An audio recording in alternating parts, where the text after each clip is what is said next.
શું તમે ક્યારે વિચાર્યું છે કે એક વહુ જે પૂરા મનથી પોતાના સાસરિયાને અપનાવે છે, રોજ સવારે બધા માટે ઉઠે છે, સાસુ સસરાને પગે લાગે છે અને બદલામાં મળે છે મેણાટોણા, તિરસ્કાર અને તુચ્છતા, પણ એ કંઈ નથી કહેતી, ના સામે વળતો જવાબ આપે છે, ના ફરિયાદ કરે છે, કેમ કે એ જાણે છે કે ઘર વસાવવું છે, લડાઈ નથી કરવી. છતાં પણ સાસુએ તેને ક્યારેય વહુ માની જ નહીં.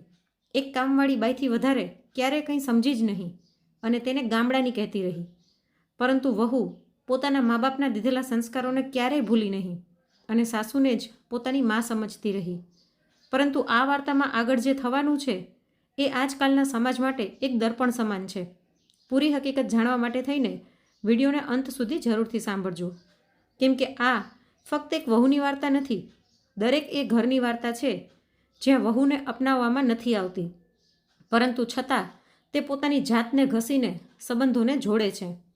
મિત્રો, આ સત્ય ઘટના મધ્યપ્રદેશના ભોપાલની છે, જ્યાં શહેરના એક મોટા ફ્લેટમાં રાહુલ પોતાની મમ્મી વિમલા દેવી અને પપ્પા સંતોષભાઈ સાથે રહેતો હતો. એક એવી માં જે પોતાના દરજ્જા, ભવ્યતા અને મોંઘી વસ્તુઓને જ સૌથી મોટો સંબંધ માનતી હતી, જેને કોઈની સાદગી, પ્રેમ કે સમજદારીમાં કોઈ રસ હતો નહીં. એના માટે કોઈ માણસનું મન નહીં, પરંતુ તેનો પહેરવેશ, તેનો દેખાવ અને બેંક બેલેન્સ વધારે માન્યતા રાખતા હતા. એક દિવસ રાહુલ ખૂબ જ ખુશ હતો. ખુશીમાં હસતો હસતો તે પોતાની મા પાસે આવ્યો અને બોલ્યો, મમ્મી, એક મોટી ખુશખબરી છે. સોનલના પિયરમાં તેના ભાઈના ઘરે દીકરો આવ્યો છે. એ લોકોએ આપણને બધાને તેડાવ્યા છે. તમારે પણ આવવાનું છે મમ્મી, ચાલો ને. પરંતુ વિમલા દેવીએ બેશરમીથી મોઢું બગાડતા કહ્યું, અરે નહીં, એ કંગાળોના ઘરે જઈને શું કરશું? ત્યાં જઈને ના વ્યવસ્થિત જમવાનું, ના વાત કરવા લાયક માણસો. એના જેવા લોકો તો મારી સોસાયટીના ગેટ ઉપર પણ ઊભા ન રહી શકે. તું જા બેટા, મારે પાર્લર જવાનું છે. ફેસ મસાજનો ટાઈમ થઈ ગયો છે. રાહુલ થોડો ઉદાસ થઈને બોલ્યો, માં, કમસે કમ તેનું નામ તો લઈ લ્યો. એ તમારી વહુ છે. વહુ? તારા માટે હશે વહુ. મારા માટે તો એ કોઈ નોકરાણીથી વિશેષ છે જ નહીં.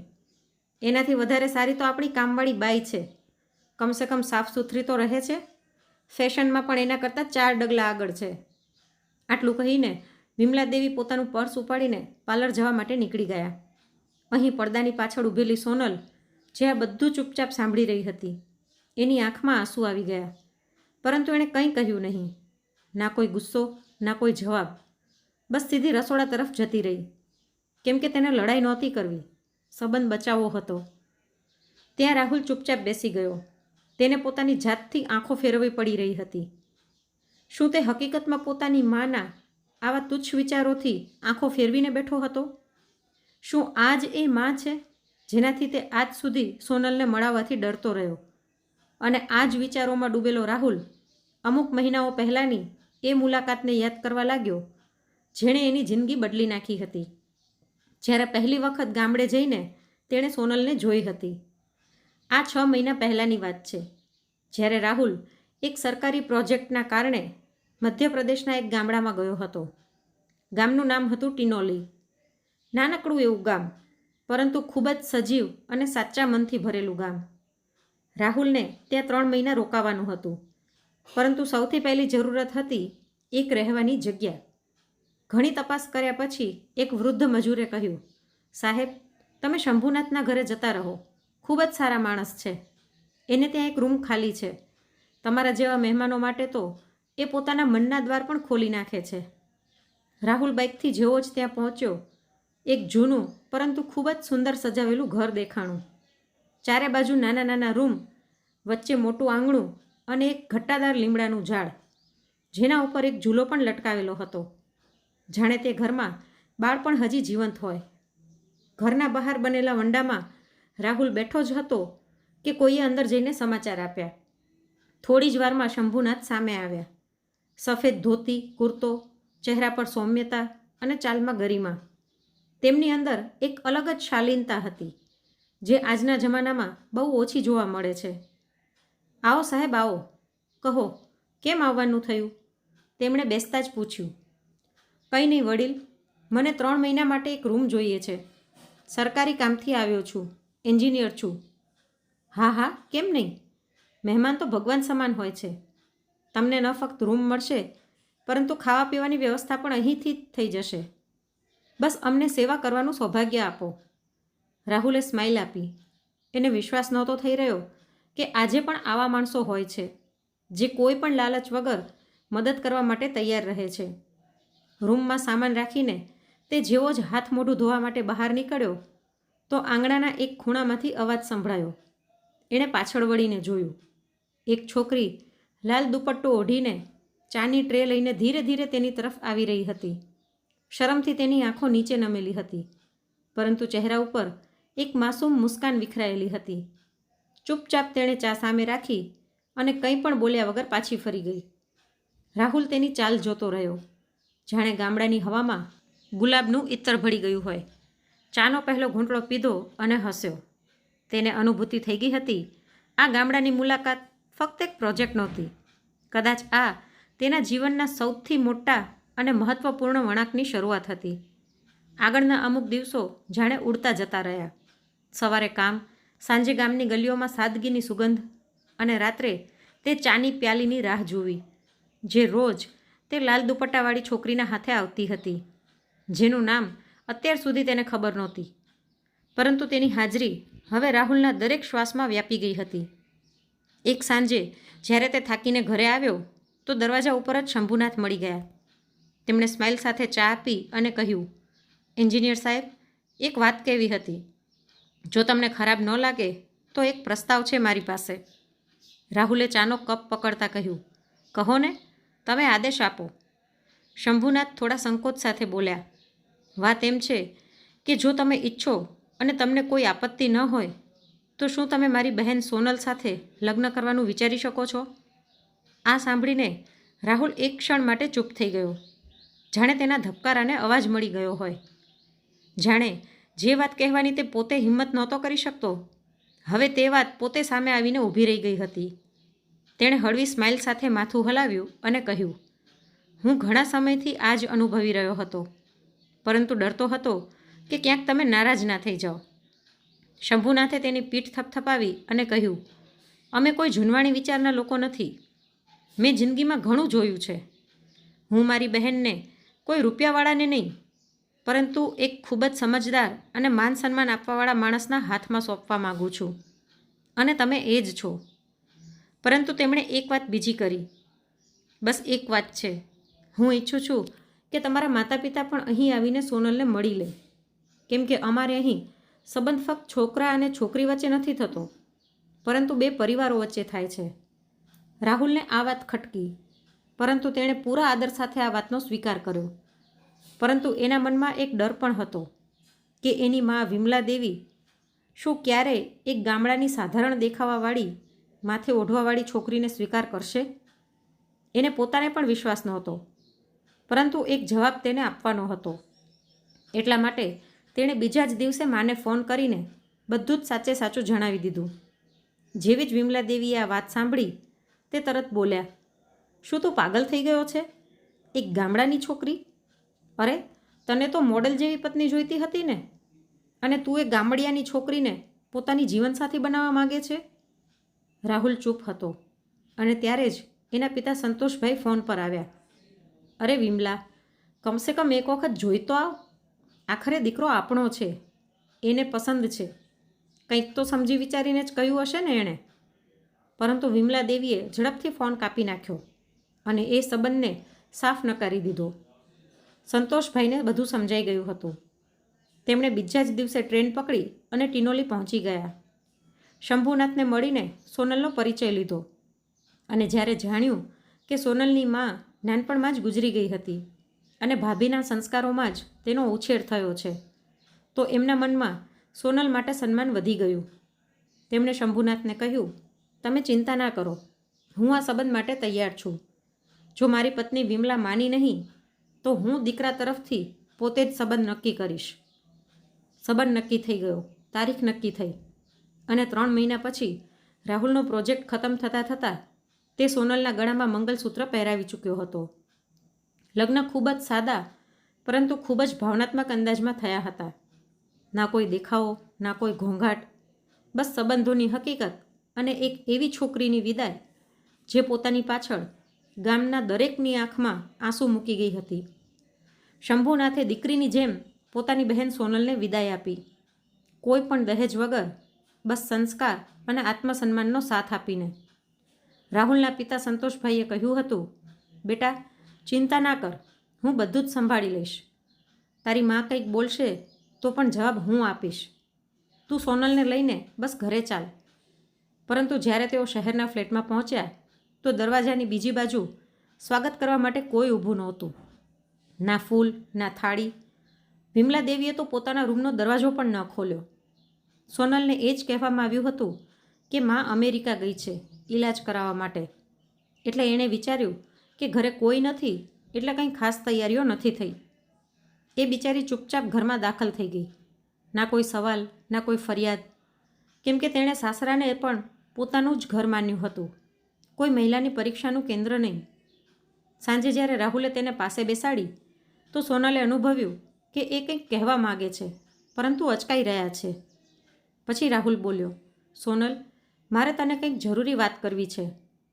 મેં જે કહ્યું હતું કે મમ્મી અમેરિકા ગયા છે એ સાચું નહોતું. સોનલે ચોંકીને તેની તરફ જોયું. મતલબ એમ કે મમ્મી અહીં જ છે, પરંતુ તે આ લગ્ન માટે તૈયાર નહોતા. એ તને સ્વીકાર કરવા નથી માગતા. જો હું એમને જાણ કરત તો કદાચ આ લગ્ન ક્યારેય થઈ જ ન શકત. એક પળ માટે શાંતિ છવાઈ ગઈ, પરંતુ સોનલે બસ એટલું જ કહ્યું, કંઈ વાંધો નહીં, હું મમ્મીજીને મનાવવાની કોશિશ કરીશ. રાહુલ બોલ્યો, તું નથી જાણતી સોનલ, મારી મમ્મી કોઈ સાધારણ સાસુ નથી. એ બહુ જ અલગ છે, બહુ જ સખત. એમના માટે માથે ઓઢવું, સાડી અને ચૂલો એ બધું પછાત વર્ગની નિશાની છે. એ ઈચ્છતી હતી કે હું કોઈ ફેશન ડિઝાઇનર અથવા તો કોઈ હાઈફાઈ છોકરી સાથે લગ્ન કરું, પણ મેં તને પસંદ કરી કેમ કે તારી અંદર મને એક સાચા જીવનસાથીની છબી દેખાણી. સોનલે સ્માઇલ આપી. તમે મારી સાથે છો ને, બસ એટલું જ મારા માટે ઘણું છે. આગલા 2 દિવસ વીતી ગયા એક જ છતની નીચે, પરંતુ એક મા અને એક વહુ એકબીજાનો ચહેરો પણ ન જોઈ શક્યા. આખરે 3જા દિવસે સંતોષભાઈએ વિમલા દેવીને સમજાવતા કહ્યું, કમસે કમ એક વખત એ છોકરીને જોઈ તો લે. જો વાત ન કરવી હોય તો ન કરજે, પરંતુ કંઈ અપશબ્દ ન બોલતી. આ સાંભળીને વિમલા દેવીએ મોઢું બગાડ્યું. ઠીક છે, જોઈ લઉં છું તમારી વહુને, પણ મારી પાસે કંઈ વધારે અપેક્ષા ના રાખતા. જ્યારે સોનલ એમના રૂમમાં પહોંચી, સાડી પહેરીને અને માથા પર ઓઢીને, પગે વળવા વાકી વળી તો વિમલા દેવીએ ઘૃણાથી પગ હટાવી લીધા અને કડક અવાજમાં બોલ્યા, બસ, આ દેખાવ કરવાની કોઈ જરૂર નથી. તારા જેવી છોકરીઓ આ બધું કરીને જ શહેરના છોકરાઓને ફસાવી લે છે, પરંતુ હું નથી ફસાવાની. એક પળ માટે રૂમમાં શાંતિ છવાઈ ગઈ, પરંતુ ત્યારે જ સંતોષભાઈની તીખી નજરોએ વિમલા દેવીને ચૂપ કરાવી નાખ્યા. સોનલે એક શબ્દ પણ કહ્યો નહીં, બસ આંખો નીચે નમાવીને ધીરેથી રૂમની બહાર જતી રહી, કેમ કે તેને હજી આશા હતી કે એક દિવસ એના સાસુના મનમાં પણ એના માટે પ્રેમ જાગશે. દિવસો વીતતા રહ્યા. સોનલે કંઈ કહ્યું નહીં, ના સાસુના કટાક્ષનો જવાબ આપ્યો, ના તેમના કડવા શબ્દોની કંઈ પરવાહ કરી. તે દરરોજ સવારે બધાથી પહેલાં ઉઠતી, આખા ઘરને સંભાળતી, સાસુ સસરાનું ધ્યાન રાખતી અને ચૂપચાપ એવી જ બનીને રહેતી જેવી એક વહુ હોવી જોઈએ. પરંતુ દર વખતે જ્યારે તે વિમલા દેવીને જમવાનું પીરસતી તો કંઈક ને કંઈક કડવા શબ્દ જરૂર સાંભળતી. શાકમાં તેલ કેટલું બધું નાખ્યું છે, તારા બનાવેલા શાકથી તો મારી તબિયત ખરાબ થઈ જશે, તને રસોઈ બનાવતા પણ નથી આવડતી. પરંતુ દરેક વખતે સોનલ સ્માઇલ કરતી રહી, કેમ કે તેને લડાઈની ભાષા આવડતી જ નહોતી. તેની પાસે હતા ફક્ત સંસ્કાર. અને અહીં સંતોષભાઈ જ્યારે સોનલના પક્ષમાં બોલતા તો વિમલા દેવી વધારે ગુસ્સે થઈ જતા. હું હાઈફાઈ પરિવારમાંથી છું, ચા નહીં કોફી પીવું છું. આ અભણ ગામડાની છોકરી મારા જેવા સ્ટેટસની શું બરાબરી કરશે? રાહુલ આ બધું જોતો, સાંભળતો, પરંતુ સહન ના કરતો. એક દિવસ તેને સોનલને કહ્યું, ચાલ આપણે અલગ રહેવા જતા રહીએ, તારે આ બધું સહન કરવાની કોઈ જરૂર નથી. પરંતુ સોનલે તેનો હાથ પકડીને જવાબ આપ્યો, ના, તમે એમના એકમાત્ર દીકરા છો. જો હું તમને લઈને જતી રહી તો શું મમ્મીજી ક્યારે માફ કરશે પોતાને? શું હું માફ કરી શકીશ પોતાને? મમ્મીજી જેવા પણ છે માં છે અને હું તેમને મૂકીને નથી જવા માગતી. એક દિવસ જ્યારે પાણી ગરમ કરવા માટે થઈને સોનલ ગેસ ઉપર તપેલું મૂકી રહી હતી તો રાહુલે કહ્યું, ગીઝરનું બટન દબાવી નાખવું હતું. આવી રીતે શું કામે ગરમ કરે છે પાણી? સોનલે જરાક શરમાઈને કહ્યું, મને ખબર નથી કે ગીઝર કઈ રીતે ચાલુ કરાય. આ વાત વિમલા દેવીએ સાંભળી લીધી. જેવો જ રાહુલ બહાર ગયો એ સીધા સોનલ પર તૂટી પડ્યા. તું અને તારી ઓકાત, ગીઝરનું બટન નથી દબાવી શકતી અને મારા દીકરાની પત્ની બની છો? તારા જેવી ગામડાની છોકરીને તો નળ અને બાલ્ટી જ શોભા આપે છે. પરંતુ એ દિવસે એમની આ કડવી વાત રાહુલે પોતે સાંભળી લીધી અને એણે ઊંચા અવાજમાં કહ્યું, બસ કરો મમ્મી, તમે ક્યાં સુધી એને અપમાનિત કરતા રહેશો? શું ક્યારેય તેની અચ્છાઈ પણ જોઈ શકશો? પરંતુ વિમલા દેવી ચૂપ થયા નહીં. તેમણે ઉલટાનું સંતોષભાઈને કહ્યું, જુઓ કઈ રીતે આપણો દીકરો હવે આપણો નથી રહ્યો. આ જાદુગરનીના ચક્કરમાં મને માં સમજવાનું જ છોડી દીધું છે. પરંતુ સંતોષભાઈએ ફક્ત એક જ વાત કહી, જો તારી અંદર જરા પણ માં હોવાનો ગર્વ બચ્યો હોય ને તો એક વખત આ છોકરીનું પિયર જોઈ આવ. કદાચ ત્યારે તને સમજાય કે જેને તું નીચી સમજી રહી છે એ હકીકતમાં કેટલા ઊંચા વિચારવાળી છે. થોડા દિવસો પછી જ્યારે સોનલના ઘરેથી આમંત્રણ આવ્યું તેના ભાઈના દીકરાના જન્મની ખુશીમાં, તો રાહુલે કહ્યું, મમ્મી આપણે જવાનું છે. વિમલા દેવી ગુસ્સામાં બોલ્યા, ગામડે અને હું, અને એ પણ એ ઝૂંપડામાં? ના લાઇટ હશે કે ના એસી, હું તો મરી જ જઈશ ત્યાં. પરંતુ જ્યારે રાહુલે સખ્તાઈથી કહ્યું, જો તમે અપમાન કરશો તો અમે એકલા જ જઈશું, ત્યારે વિમલા દેવી મને તૈયાર થઈ ગયા, ફક્ત દીકરાના લીધે. પરંતુ જેવી જ સોનલ પિયર પહોંચી આખું ગામ તેને જોવા ઉમટી પડ્યું. ઢોલ નગાડા, સ્વાગતના ગીતો અને સન્માન સાથે રાજમહેલ જેવા ઘરમાં તેનું સ્વાગત થયું. વિમલા દેવીના પગ જાણે ત્યાં જ જકડાઈ ગયા.